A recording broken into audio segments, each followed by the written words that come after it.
Hi. So my topic for discussion is India's creative economy. So what is creative economy? It is not bound by a single definition, rather it is an evolving concept. According to the United Nations Conference on Trade and Development,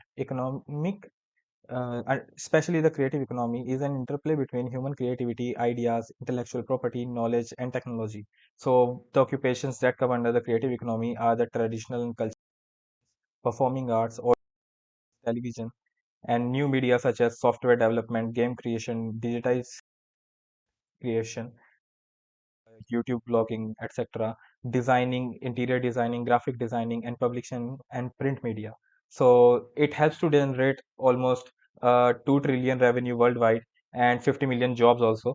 So according to Goldman Sachs, the creative economy is currently valued at 250 billions and is projected to grow at 500 billion by the end of 2027. So, what are the key characteristics of these creative occupations? These are knowledge-based occupations, knowledge that is either formally acquired through education and training or inherited through informal skill transfer.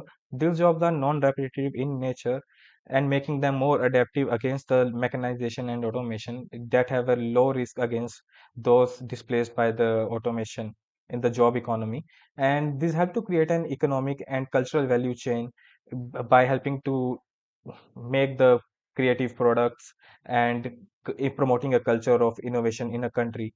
So, what are the key characteristics or the status of this creative economy when it comes to India? So, it nearly employs almost 8% of the country's people, and it pays reasonably higher than other non-creative jobs, such like 88% higher, and then contributes around 20% to the nation's overall GVA, and the workforce is mostly concentrated in cities and employed in the major sectors such as media, entertainment, recreation, software publishing, architecture, and fashion industry. And the workforce, although concentrated in economic urban centers, but the workforce is relatively younger and less gender biased. So that is an advantage of this economy. So what is the significance of this creative economy when it comes to a developing country such as India? So for that, I would like to first take an example of South Korea, where the government promoted its cultural industry and creative industries through by promoting the K-pop, K-dramas, Korean movies, and artists. So it helped to create a linkage effect and a spillover effect where people not only were interested in the creative industries, rather they were also interested in coming to the country. So it also helped to promote the tourism and the exports of Korea, as people were more interested in, as they were advertised through the Korean movies, K dramas, and the K-pop that is has become very popular throughout the world in recent years. So it has a characteristic to promote, create linkages and create spillover effects, even in case of India. So innovation and economic diversification being another significance of creative economy, and then earnings, inclusion, social inclusion by promoting the contents made by local artisans and vlog creators such as Ankit Byanpuria, who has again become very famous, who is from a small village of Haryana, but is now has grown into a role model for many people. It helps to drive a positive social change by helping the local artisans, craftsmen, and also by preservation of culture and promotion. Skill development and education also being mm, a vital part of those creative economic occupations, and it also helps with soft diplomacy and soft power, helping them to have a mutual understanding and promoting cultural exchange between countries. So what are the major hindrances in the growth of creative economy in India especially?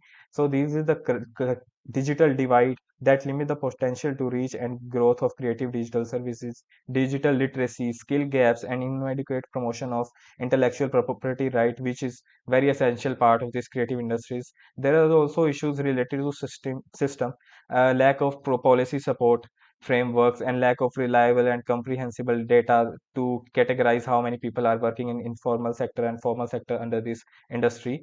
And there is also issue related with fragmentation in the creative industries and market access.